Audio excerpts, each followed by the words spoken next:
देखिए नेक्स्ट है question, series का क्वेश्चन है ये। हमें कन्वर्जेंट डाइवर्जेंट बताना है।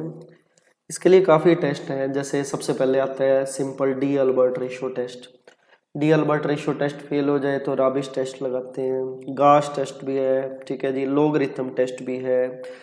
एक और टेस्ट होता है जिसके अंदर अगर पावर एन आ जाए तो लगता है वो, उसका नेम होता है कोशी रूट टेस्ट। ये जो पावर एन की फॉर्म अगर आप देख पा रहे हो तो इसके अंदर हम कोशी रूट टेस्ट का यूज करेंगे।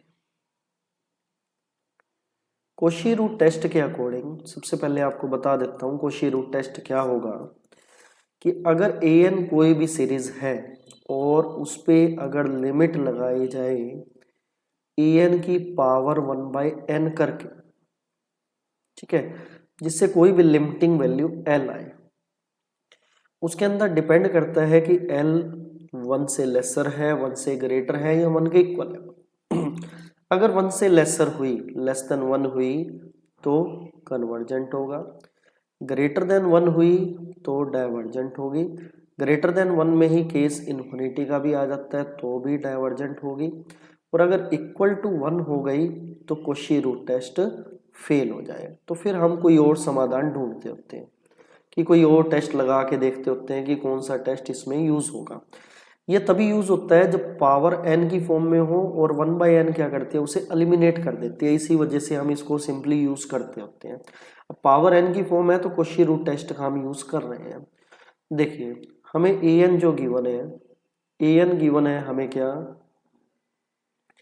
N plus under root n raise to the power n divided by 2 raise to the power n, n raise to the power n plus 1। Limit लगाने से पहले मैं पावर 1/n यूज कर रहा हूँ। क्या वैल्यू हो जाएगी, पावर 1/n इस पे जब इम्प्लीमेंट करेंगे तो कैंसिल हो जाएगा, ठीक है जी।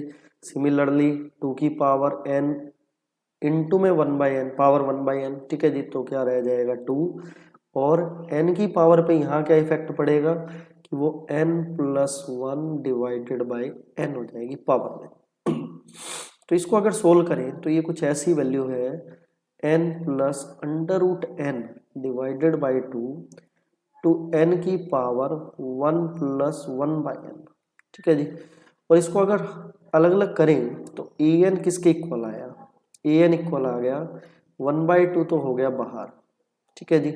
तो n plus under root n divided by n अलग कर देते हैं और n की पावर 1/n अलग कर देते हैं। क्योंकि ये तो वैल्यू अलग अलग होके जो है इसको हम सोल्व कर लेंगे, लेकिन बात इसकी आए अगर इसकी प्रॉब्लम, इस प्रॉब्लम को हम कैसे सोल्व करें, limit n tends to infinity हम यूज करें बोथ साइड, ठीक है जी।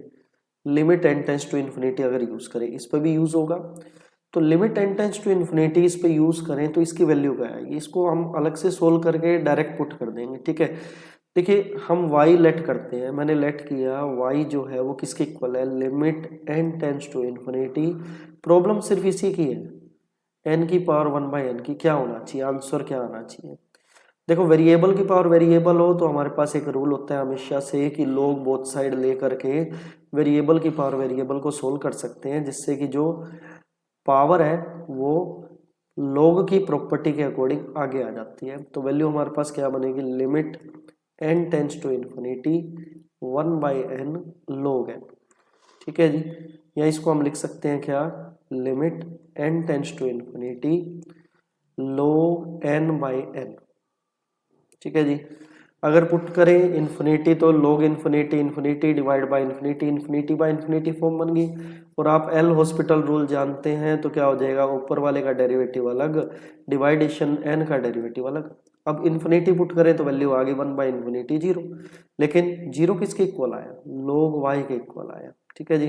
log y के इक्वल आए तो y क्या हो गया, e की पावर 0, और e की पावर 0 क्या होता है, 1 होता है। तो इस 1 वैल्यू को मैं यहाँ पे रख दूंगा, ठीक है जी। तो अब लिमिट का यूज किया जाए तो क्या हो जाएगा 1/2, n/n कैंसिल हो गया विच इज 1, प्लस में अंडर रूट n/n मतलब विच इज 1/√n, और log n tends to infinity में वो क्या हो गया 0, प्लस इनटू में 1/√n इस पूरे की वैल्यू क्या आई हमारे पास, वैल्यू आई उसकी 1, ठीक है जी। तो टोटल वैल्यू क्या आ गई, which is 1/2 which is less than 1, less than 1 है तो कन्वर्जेंट हो जाएगा। ऑप्शन नंबर 1 जो है हमारा करेक्ट आंसर इसका बनेगा।